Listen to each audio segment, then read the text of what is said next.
They tripled the minimum wage to $7 million a month.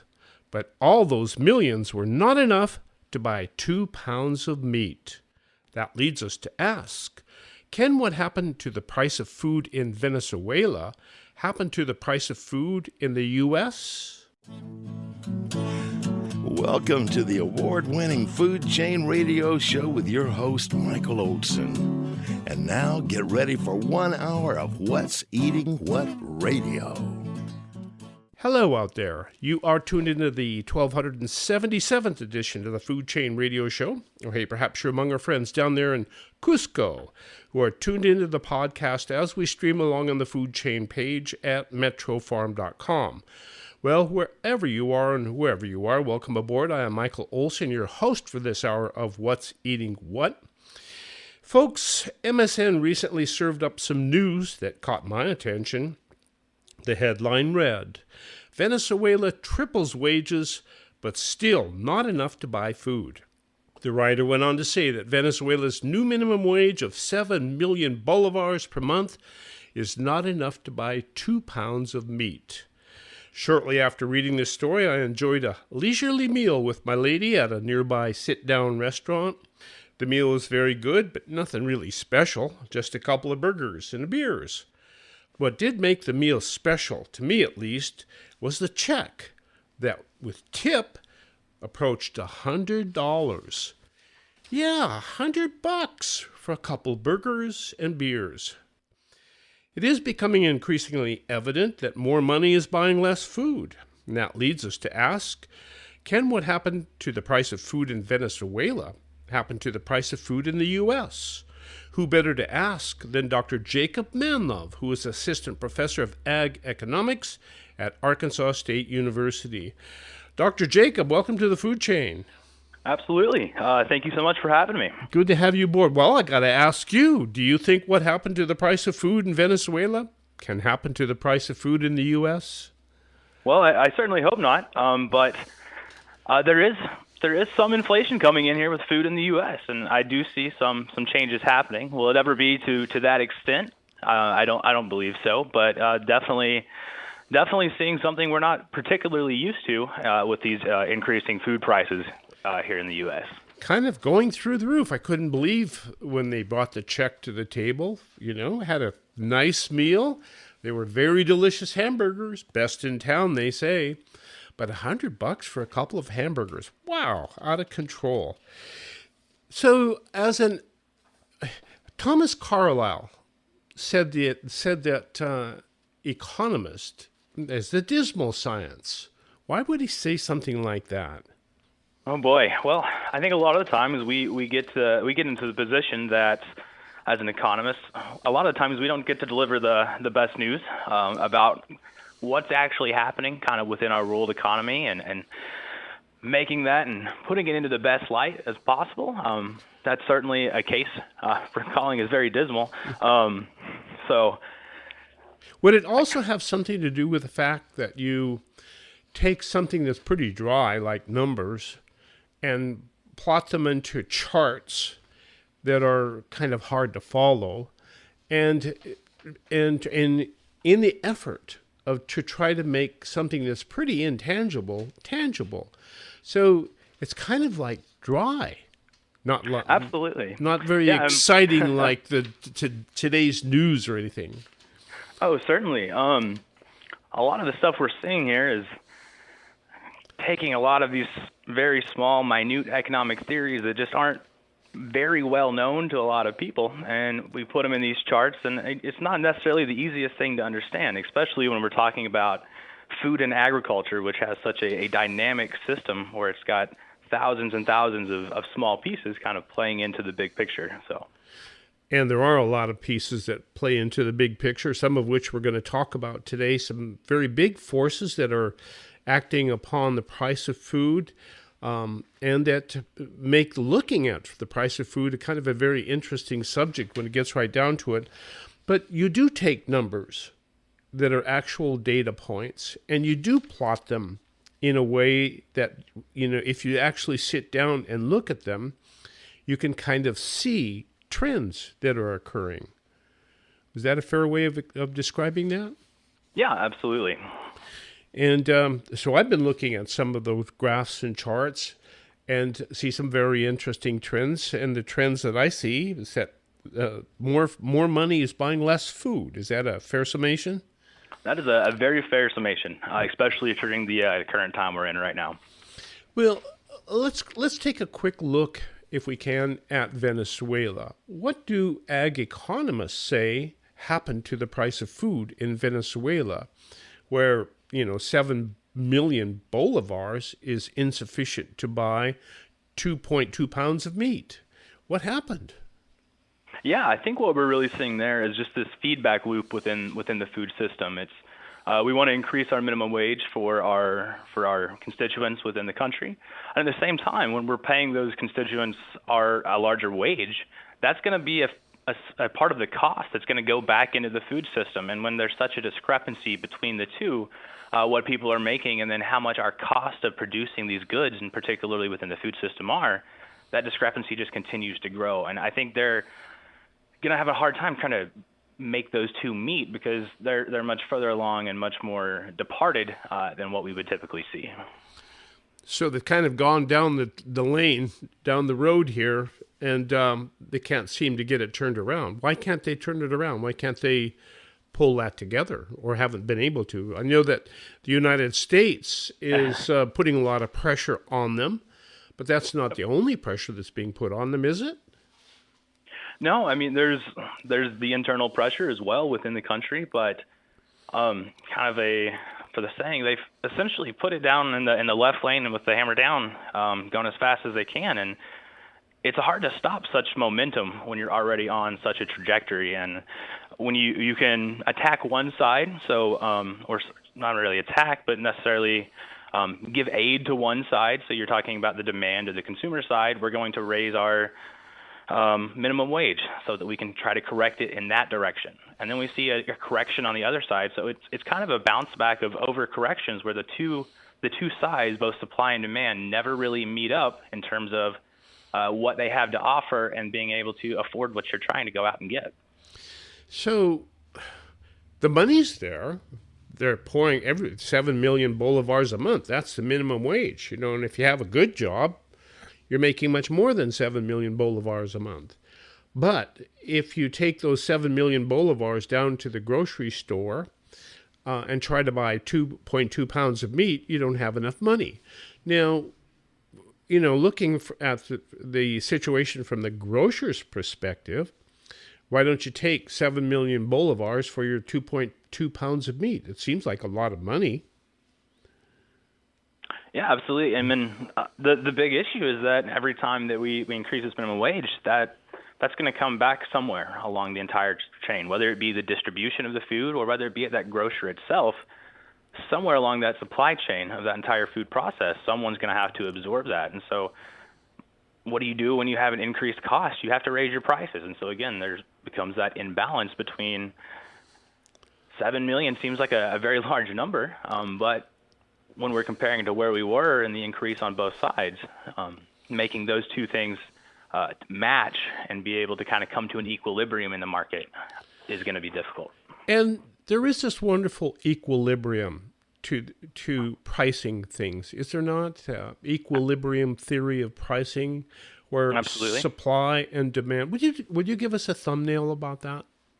Yeah, so kind of one of the catchphrases I've heard all throughout my academic career is that economists tend to worship where supply and demand intersect, where the amount of demand for a product, what a consumer can pay, and a lot of that's going to be based on their budget, and their budget's going to be based off of their income, and a few other constraints as well, matches up with the supply side. What can a business or a grocer, with this example, actually offer a product, still meet their bottom line? And so where do those two factors, the two forces, supply and demand, both equal and kind of set a point where both the producer and the consumer are in an understanding and they're getting the maximum utility, the maximum amount of good out of those particular products from both sides?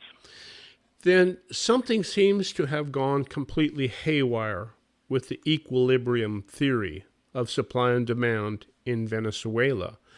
And it seems to be happening on two sides of the equation. First of all, it seems that the real price or the real value of food is going up and up and up because food is becoming harder and harder and harder to get.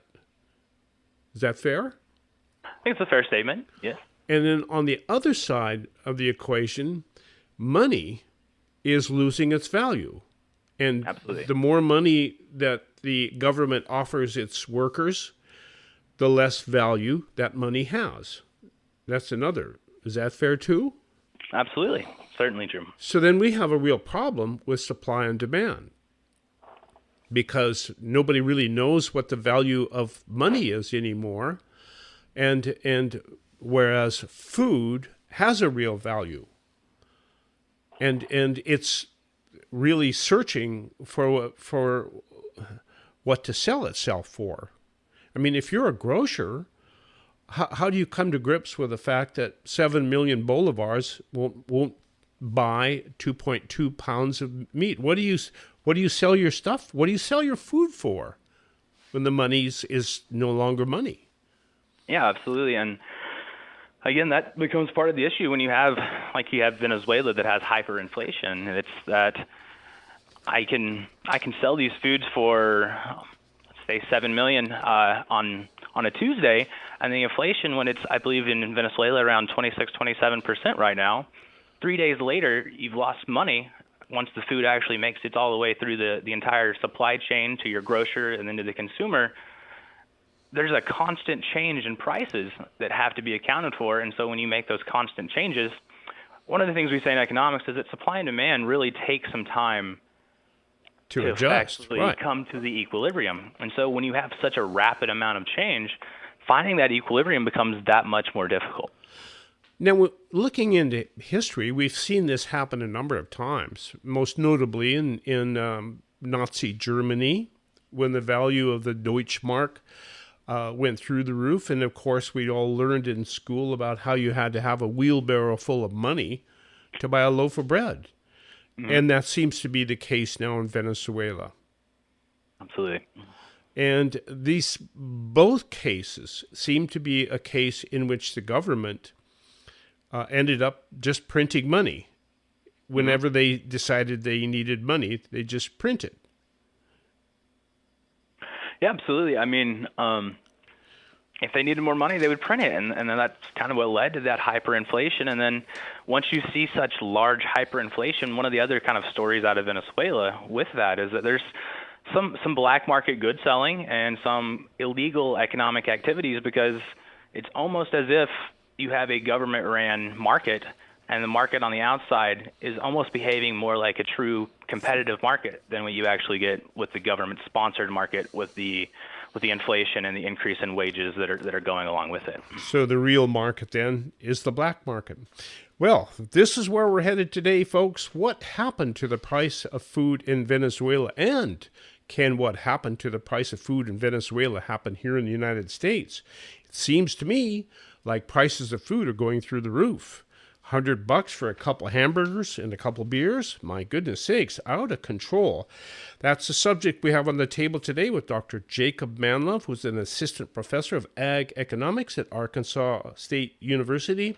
And so when we come back, we're going to start looking at food prices here in the United States and what is affecting them. Do stay tuned. You have a voice and would like to be heard. Cabrillo College Extension, CTV, and Santa Cruz Voice are hosting an 8-part podcasting and streaming concept to creation class beginning the 1st of April. Learn everything you need to create and host your own digital media show, selecting hardware and software, formatting, programming, recording, editing, distributing, marketing, and monetizing. Details and registration on the Cabrillo College Extension website under podcasting and streaming. Seating is limited, so do not delay. Be heard. It's time now to repair or replace your roof. Hi, folks. Warren Knox here of Knox Roofing. Well, we install leak-proof and fire-proof roofs. Roofs that look nice with a lot of choices of colors and styles. Gutters, skylights, insulation, and roof decks. We only install proven products with warranties unmatched by anybody. Financing is always available, and we have discounts for veterans and seniors. Do business with Knox Roofing, and you'll also receive a free Knox Garden Box. The number to call again is 831-461-0634. Thanks, folks. Businesses, are you looking to connect with new customers and find fabulous new employees? The Pajaro Valley Chamber of Commerce and Agriculture's Business Expo and Job Fair is Thursday, April 10th from 4 until 7 at the Santa Cruz County Fairgrounds. Each year, businesses gain new customers at the expo, and now you can find great new employees too. Register today on Eventbrite or go to PajaroValleyChamber.com. We'll see you April 10th at the expo. Don't forget to register today at PajaroValleyChamber.com. Get hooked up with affordable cannabis at your locally owned Hook Outlet, where everybody above the age of 21 can participate in the Hook's loyalty program. Each purchase earns you 2% store credit on your next purchase. Get hooked up with the best cannabis at affordable prices at the Hook Outlet in Capitola and Watsonville, or order online at hookoutlet.com. Get hooked up at the Hook. Time to eat and talk business. Chef Ben here from the Back Nine Grill and Bar, inviting you to talk business over a leisurely lunch or a formal dinner or maybe a quick libation. The Back Nine is the easiest place to get to in Santa Cruz County. Easy off the Pasatiempo exit with ample parking and great food.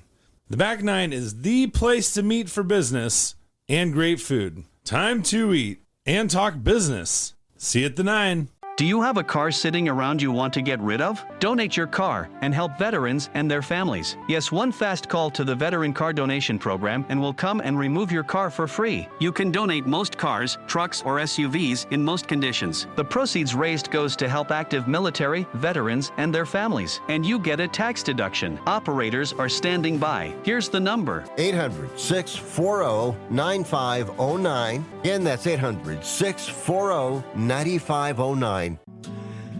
Let's go back for more of What's Eating What on the Food Chain with Michael Olson. Welcome back, folks. This is the Food Chain Radio program. Michael Olson, your host for this hour of What's Eating What with Dr. Jacob Manlove, Assistant Professor of Ag Economics at Arkansas State University, talking about the price of food. Do your students ask you, Dr. Manlove, what's going on with the price of food? We've had some discussions about it, certainly. I do teach a marketing course and then commodities as well, and they see it. They see it happen, and as a college student, you can even imagine with their budget being even a little bit, quite a bit less than what we would normally be out in once we have our careers. And peanut butter and jelly. I remember it well. Oh, yeah, absolutely. Peanut butter and jelly and ramen. So ramen, so they just think, yeah. Let's start with one side of the equation, which is, to me, there's two sides, I think. One is the side of what it costs to produce food, because what it costs really is a prime determinant of what the value of the food must be. Because if you're producing it if you're selling it for more than it costs, you're losing money and you're not going to be in business for a while. So what does it cost to make food? And the other thing is the value of money itself. So those are the two elements I see. Any other elements working in there, Dr. Manlove? Am I missing anything? We also have some things in terms of how we use what we produce in the United States in terms of exports and imports for foods, in terms of feedstocks, and some of the issues we've seen with larger than expected demand from countries like China as they've kind of built back their agricultural stocks in terms of livestock. So that certainly has an impact on demand, doesn't it? Absolutely. Okay. Well, let's look to the price of food and see if we can't come to grips with. First thing we learned from some of the graphs that you have provided me is that there's good news in that the rate of increase is falling, but the prices are still going up. So I guess the good news is tempered by that, right? In some ways, yes. And I think the kind of important thing to remember in terms of what reactions we see on these charts we publish, and then what we see with actually in the consumer marketplace is going to be, there's going to be a delay. You have to think about the entire food chain from the time we go to from farm to table, essentially. We go from production, processing, we go to marketing, packaging, and the entire step of the way. So it's going to take some time to get to the consumers. So I think there is some good news in that we've seen a little bit of a a top out in terms of what we think are going to happen with prices, but I still think a little bit further down the road, some of those things we've seen are going to definitely continue to have an impact later on. Oh, good. It seems like, looking at the charts, the big hit we took in the price of food, when prices of food actually went up quickest, was back in 2008 with the collapse of the economy due to the housing bubble. And we recovered a bit from then, but then we ended up with COVID. And COVID has had pretty big impact on the price of food for a number of reasons, but the biggest one might well have been the availability of labor. Yeah, absolutely. I would make the argument potentially that COVID has kind of been our iceberg to our Titanic of agriculture. It exposed some of the issues. That's a pretty good expression. Not too nice though, but pretty expressive. So we hit the iceberg, and now we're on the Titanic, and it kind of exposed some things that we didn't necessarily see when we first hit COVID. So I think we can attribute a lot of this to the COVID pandemic, and not necessarily that COVID was the main driving factor behind it, but that COVID created this less than ideal marketplace, less than ideal series of situations that kind of happened sequentially that brought about a few of those other things within the entire system that kind of exposed them, if that's maybe the correct or incorrect word to use for that, but made it aware that we see some other issues that we should probably address. Such as? For the first one is that how do we trade products? And so this is a product this is not just for agriculture. We've seen shortages, of course, in lumber. We've seen shortages in microprocessing and technology. And how do we trade with other countries? What are the different protocols for ports? And so I know that within out of the Pacific Northwest, it's around a 2-week travel time to the other side of the country in terms of trading goods. And we've seen boats and container ships as well that have set in the Gulf or in the ocean for up to 10 days, just because we don't have the staff available to load and unload these vessels. And that, again, is kind of putting back in pressure in on the supply chain.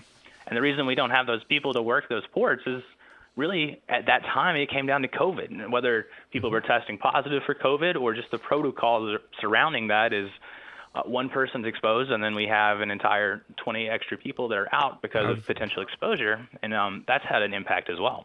You know, that calls to mind Michael Olson's second law of the food chain.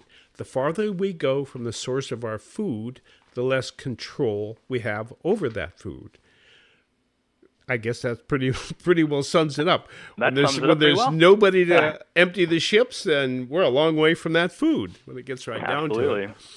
Yeah, so, and that's something we don't tend to think about either, but it has a big impact on food when you can't get it to. And there you go. And of course, that keys in with labor, but labor factors in so many other places. For example, the processing of meat is very labor intensive. And when COVID hit, boy, it was hard to find meat. Yeah, absolutely. I mean, a very large shortage, and not necessarily the supply of the raw product going in, but being able to process it into a way that was acceptable for a consumer to buy. We had to make a shift from packaging things in large wholesale environments where we were to schools, and we can think milk cartons, or you could think larger things like ribs and stuff that would go to restaurants. We're not buying those for at-home consumption, and so now we can process the meat, but now our packaging has to completely change as well. So all of the steps along the entire process contributed. So COVID had a stumbling and had a pretty big impact on the price of food. There's just no two ways about it. Do we see any moderation in the impact of COVID, or are we still fumbling about as we were in the beginning? I'd like to think there's been some progress. I think that some of the things that we're experiencing now, today, like I said, they came from COVID, but they're not necessarily 100% COVID related. So we can talk about, I'm sure we'll talk about inflation. Was COVID part of that issue? I think some economists would argue yes. Some would argue no, and how that impacted food as well. I'd like to back up with that thought. Science, they say economics is a science. and they say science is real. So do all economists agree on what's going on, or is there disagreement between economists?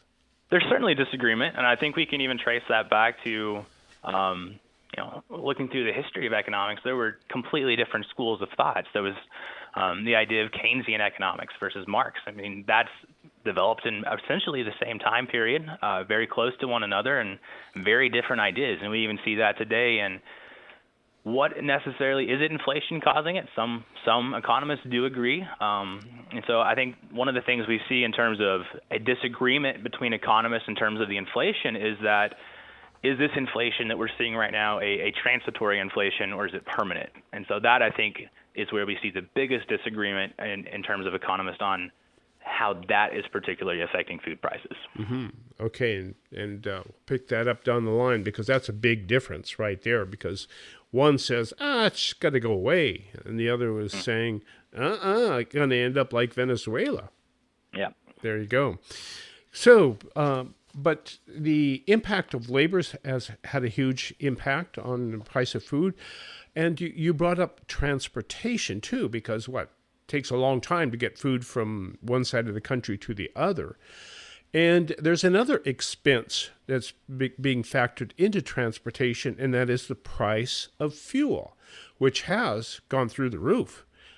Here in California, we're close to $5-6 a gallon for gas.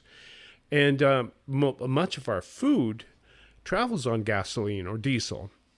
Mm-hmm. So what do you see happening with respect to the price of fuel and transportation factoring into the price of food? Absolutely. So I kind of think about food movement in terms of transportation in kind of two categories. So you have the raw products, specifically kind of made out of the Midwest, corn, soybeans, rice throughout the Delta region as well. A lot of those are going to travel a majority of their life as a commodity on a river or on some kind of a rail system. And so that's going to have a slightly lower cost. But when you think about how we get food to a consumer, that's processed food. That's food that has to be refrigerated and moved quickly. And that's what we rely on the trucking system with the United States for. And what does that trucking system rely on? It's fuel. It has to have oil to operate. And if those prices go up and we see the cost of moving a good even 30, 45 miles, that's going to have an impact on the actual cost of the good itself. So we saw maybe in the beginning of this, some of these companies may have hedged their positions on oil prices and were able to sustain themselves a couple of months. But now that we've seen kind of a steady increase in these prices, less of these businesses have hedged that risk, and now they're starting to have to see how that's affecting their bottom line. And these companies aren't just going to let it affect their bottom line. Eventually, it's going to have to come work its way back into the food system, and we're going to see those prices at the food retail stores. And like you saw with the burgers, they're going to eventually have to come back, and a consumer is going to have to pay more for it, because not every piece of that price of the transportation piece is going to be absorbed by the company that is actually distributing or producing this food. Got to pass the costs along, or you end up losing money and go out of business. So absolutely, you just have to pass those prices along, and gasoline being a big part of it. Now, with the change of administrations, we've seen a whole new shift in the policy with respect to petrochemical energy. And do you see any hope in electric trucks? I think there is maybe for distribution, but another piece that I don't think we always think about in terms of oil, I want to kind of circle back to this here, is that there's a lot of usages of oil on the actual production side. So when you think about producing row crop corn or whatever you're producing, soybeans or rice, there's tractors, and those tractors run on oil. And so again, we can trace that entire increase in cost all the way back to the very beginning when we put that in the ground as a seed. Because if that producer is going to have to pay more for their production, their cost per acre is going to go up for harvest, for application of fertilizers and other materials. They're going to then pass that on to the processor that's going to continue to pass its way along the line. So one thing I don't think we always remember is that yeah, we have to transport goods, but there is also the usage of these oils, heavy usage of these oils and such, on a lot of these farms that are going to have an impact. And that brings up another issue with respect to the cost of producing food. And it's something we see quite readily by looking at the environmental movement, which points to agriculture as being a great polluter and stating that there is a need to get rid of the carbon in the atmosphere. And of course, the hydrocarbon energy is a big part of that, but so are cattle. And so that I see a tremendous effort by the environmental community to force agriculture to do things differently, which I suspect will mean it's going to cost more to grow food, just by virtue of those environmental concerns. Have you given that any consideration? I mean, I definitely think it will have an impact. I mean, as we've seen in some literature, just it's pretty fairly well established that the more barriers you have to entry into a marketplace, the more barriers you have to actually producing your good, it adds cost. All of those regulations can add a cost if they're not implemented in a way that is easy to do so. And some of these things that are being proposed from a farmer's perspective, I'm not certain that the technology is there at this point in time to actually implement them in an easy way. So we're asking essentially our producers to make a jump that we wouldn't expect for 10 or 15 years. Are we moving in the right direction? Absolutely. We're making things, they're getting better.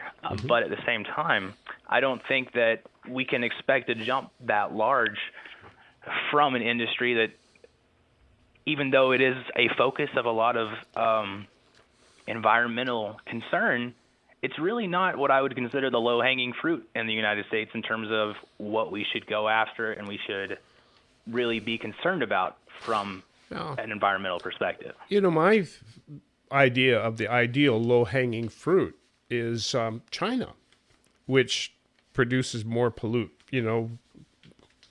more pollution than any other place in the world. And I just think if we really were serious about this, we would stop buying so much made in China. Because what I have seen out here in California is we've essentially chased away much of our agriculture to other countries because we demand that they be so clean that they can't exist here, especially in California. And so much of Californian agriculture simply moved across the border or across the oceans or whatnot. And so I don't know. But and speaking of China, they've had a huge impact on the price of food here in the United States. Why? Yeah, absolutely. So when you think about some of our products that we grow in terms of what our main exports from the U.S. are, soybeans being one of the large ones, also corn, those are primarily a lot of times used for feedstock. And so that will be some kind of a ration between certain proteins that we want to feed our animals and for our livestock. And so in 2019, China's, their hog market or their hog livestock that they've started to rebuild that entire program. I'd like to pick that up when we get back from this quick break here, because it's hugely significant as to what happened to China's hog market and their need for our feed. This is the Food Chain Radio program. Michael Olson, your host for this hour of What's Eating What with Dr. Jacob Manlove, Assistant Professor of Ag Economics, Arkansas State University, and you right back. You can earn a substantial income by farming for the city. All you need to do is take your crop to market and win the competition for the consumer dollars. There is a well-proven strategy for winning this competition. You will find it embedded in Metro Farm, the guide to growing in or near the city for the city. Polyface Farms' Joel Salatin. Few how-to books could be more appropriate for our times than Metro Farm, a truly comprehensive manual. Metro Farm makes the whole embedded food system doable. It's a must-read. USDA Director Bud Kerr. Big book. Metro Farm describes the agronomic, economic, and managerial concepts required to generate substantial profits from agricultural locales near metropolitan areas. Before you plant your seeds, pick up a copy of the Ben Franklin Book of the Year award-winning Metro Farm. Then plant your seeds and win the dollars. MetroFarm.com. MetroFarm.com. Hi, folks. How many of you out there love to garden? Wouldn't it be nice to grow some of your own food? Or maybe a flower garden would brighten your day. Well, now you can have the pleasures of gardening without all that effort. You don't need a tractor. You don't need a rototiller. All you need is the Knox Garden Box, a heavily constructed, portable, elevated garden on legs that can virtually change the way you've gardened in the past. The Knox Garden Box can be set up anywhere. Yes, you can place it right on concrete. For those with bad backs, you've got critters and gophers, no space or maybe no dirt. With the Knox Garden Box, the therapy of garden is now the prescription for good mental health. The way to find your fabulous Knox Garden Box is by logging on to knoxgardenbox.com. That's Knox, gardenbox.com. Or by calling 831-461-9430. History buffs. This tale from Michael Olson's Tales from a Tin Can took place while the USS Dale steamed through the Bering Sea, January 1943. We took some terrible waves up there. One time a big ground swell rolled us over so far I thought we'd never make it back. I was on the lee deck when the ship went over into that roll. Luckily, I was able to grab onto a bulkhead handrail, and when the Dale went over, my feet left the deck. I hung there with nothing between my feet and the ocean but air. I was scared. She went over on her beam, paused for a minute, then she shuddered and shook because one of her propellers was out of the water and thrashing air. Slowly, very slowly, she rolled back toward the vertical, and my feet found the deck again. That wave scared the devil out of me. Tales from a Tin Can contains 424 tales by 44 sailors aboard the USS Dale, from Pearl Harbor to Tokyo Bay. Order your Father's Day copy at talesfromatincan.com. That's talesfromatincan.com. talesfromatincan.com. So much to say, so little time to say it on the food chain with Michael Olson. Well, I think it was called African swine flu, but it swept through China and devastated China's hog market. Now, ladies and gentlemen, China loves pork. It's their main source of protein, and they eat a lot of it. And when this swine flu swept through China, it simply devastated the industry. And now I think they have the swine flu under control, and they're rebuilding their herd, which means they need a lot of food. And where do they get that food, Dr. Manlove?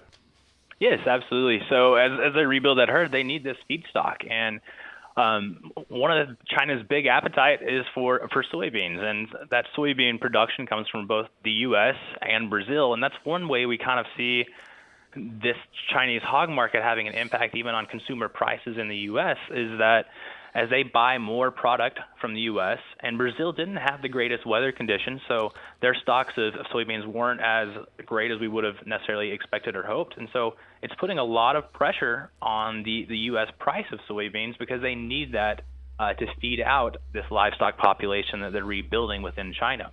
And since they have all their money, they have money to buy the soybeans. Yes, absolutely. And then when they buy the soybeans, they drive the price of the soybeans up in the U.S.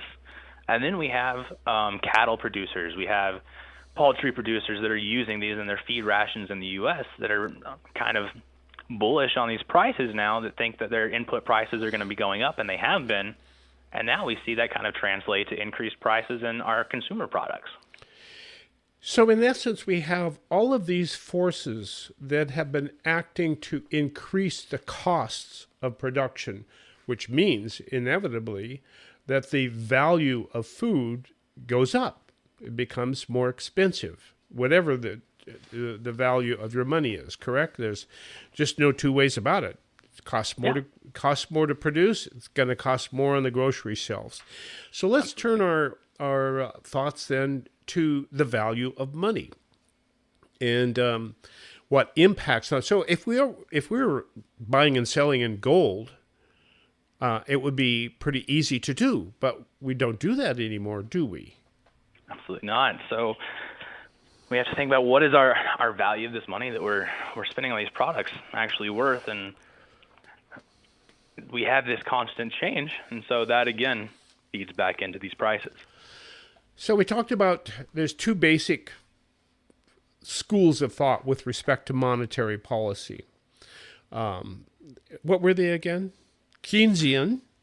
Keynesian and Marx, that was kind of my example in how we can develop sort of competing ideas in terms of theory and what's best for the economy, kind of coming about the same time, and seeing that same kind of argument now with the inflation that we currently have, as some economists see it as a transitory inflation that's not even tracked by the Fed, that they believe is only temporary.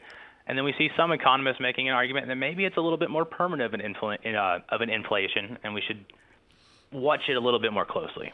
So one is expansionary in that, we're growing things. We're pouring money into the economy to make things grow. And the other is saying, whoa, slow down, because if we keep pouring money into the economy, we end up in a situation of rapid growth, rapid inflation. And that appears to be where we are. But in relation to normal times, if there is such a thing anymore, are we really going through inflationary times? Or what do you think? Is it just a temporary thing caused by COVID? I've seen arguments on both. Personal opinion, so no one hold me to this, but I do think that some of this inflation we're seeing is going to be permanent. But I think we have to be careful how we state it. I've seen those stated as all of this inflation we see right now is 100% permanent, and I've seen some say that it's 100% transitory. And the thing is, as an economist, we don't necessarily know. We don't really have a 100% answer. We can give our best, most educated guess. I hate to call it that, but I mean, that's essentially what it is. How do we look at other factors that are influencing this and saying, do we see it actually lasting or do we not? And so in the last few weeks, we've seen a little bit of relief. And so maybe that top portion of what we've seen so far was transitory, and maybe there's more transitory inflation to kind of reveal itself later on down the road. But at this point in time, I don't think we can really make a fair statement that's, well, nothing will be accurate if we make one now. And the prediction is best thing, wait and see. Okay, there you go. And let's go back to the notion that this is a science. We're working with real numbers, and you are working with real numbers, correct? Yes, sir. And you plug these real numbers into your computer that makes a graph, and we can look at them. But there are so many other things that we can't see yet. And I think back to 2008, in which we had the collapse of the housing market and the collapse of the entire economy. Boom. And we didn't see that coming. Or at least not everybody saw it coming. Some did. And then now or in 2019, we did not see COVID coming. And all of a sudden, here we are in COVID, and we can't go to work. And so to compensate for these situations, the government becomes expansionary, correct? Starts pouring in the money. And that's what we've seen. We have very, very low interest rates now, almost zero. They're almost paying us to borrow money. And that's very expansionary. So that's pouring money into the economy like crazy. And another thing is that the government is spending money like crazy, correct? Correct. So that's a very expansionary mode. And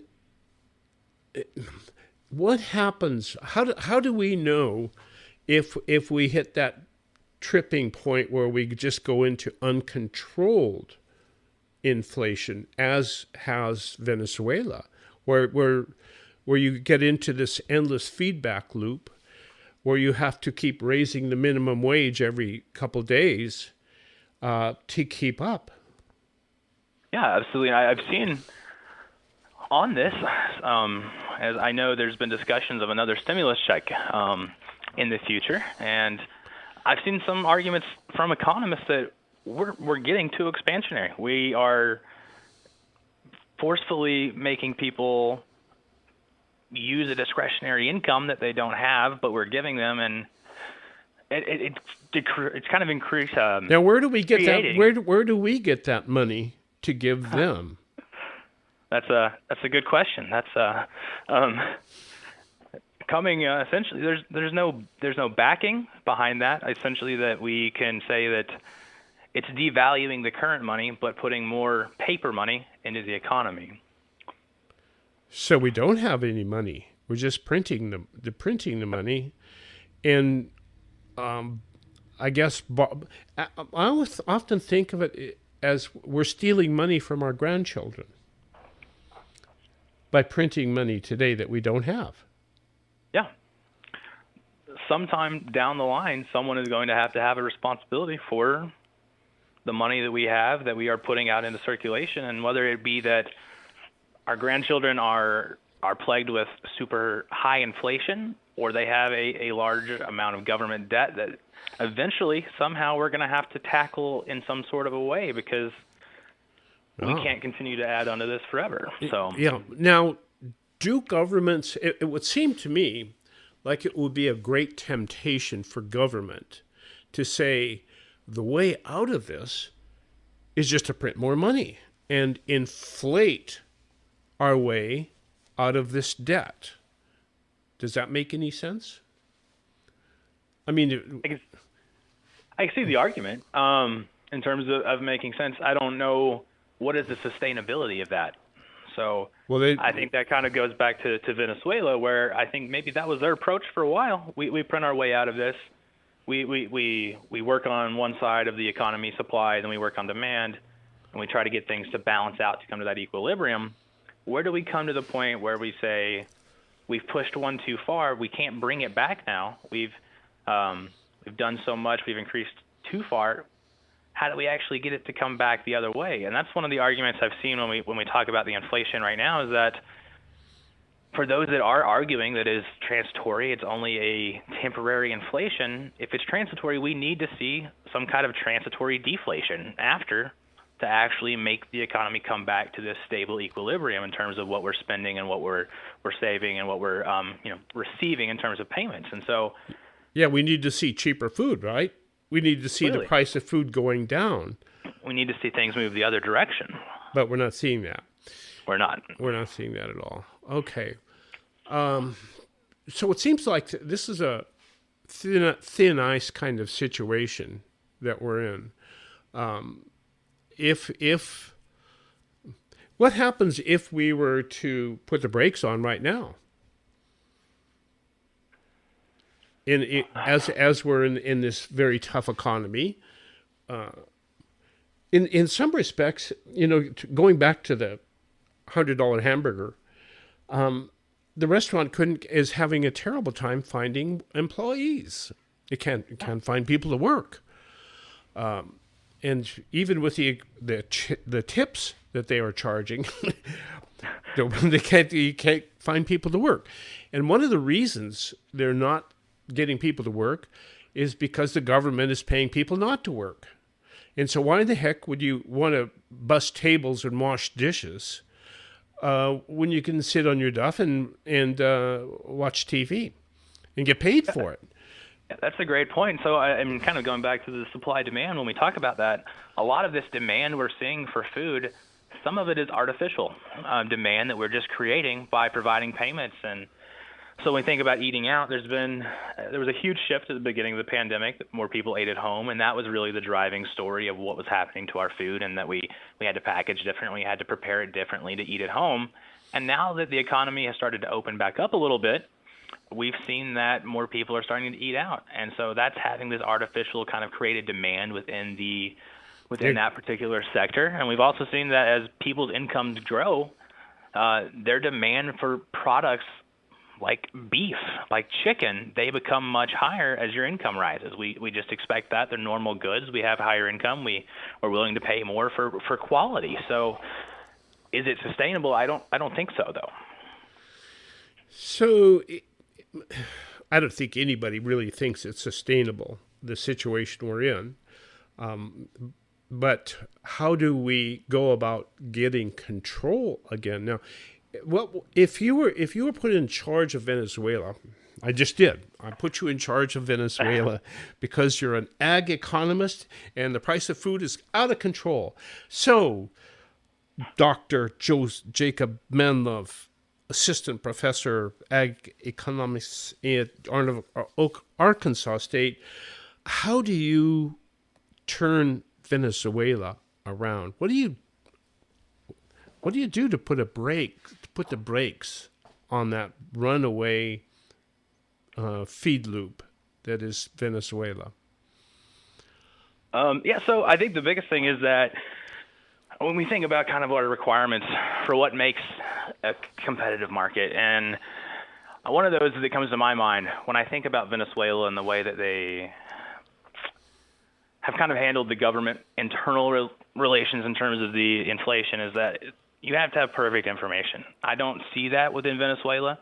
There's a lot of decisions that are being made that are not necessarily involving all the parties that should be involved. And so I think the first thing that Venezuela needs to do is, and this is really based on how well a country is able to share communications and share information, is we need to be more transparent with what's actually happening.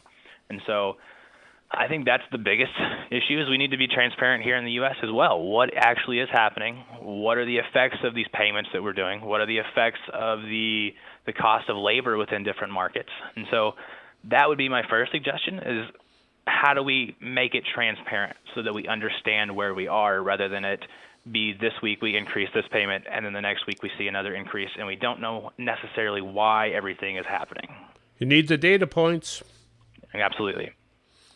And the next thing you would do? Oh, next thing I would do. So we have we got the perfect competition. So I'm assuming we have this. We want the information, and then make it competitive. You have to compete. Yeah. I mean, one of the issues with I think with Venezuela that we would need to learn about and try to study a little bit more is, what is their relationship in terms of how they handle their entire supply chain? And what are they doing in terms of, have we driven too many markets out because of this inflation that we've had previously? So like we've said, if a business has inflation and they can't pass all those costs along, their option is to shut down. And so have we seen in Venezuela a less competitive market because people have been artificially driven out of the market due to what we've been trying to do to combat the inflation itself in the beginning?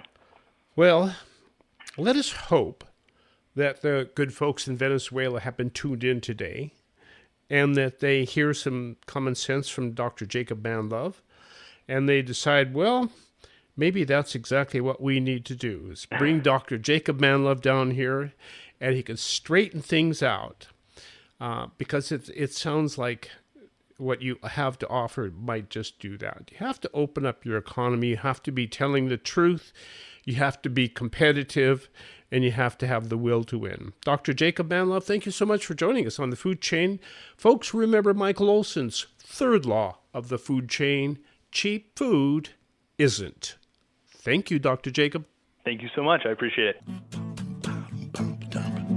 You've been listening to the award-winning Food Chain Radio Show with Michael Olson. And if your friends missed the show, tell them to log on the Food Chain page at metrofarm.com for a listen. Now, go out and find some food with its farmer's face on it and live.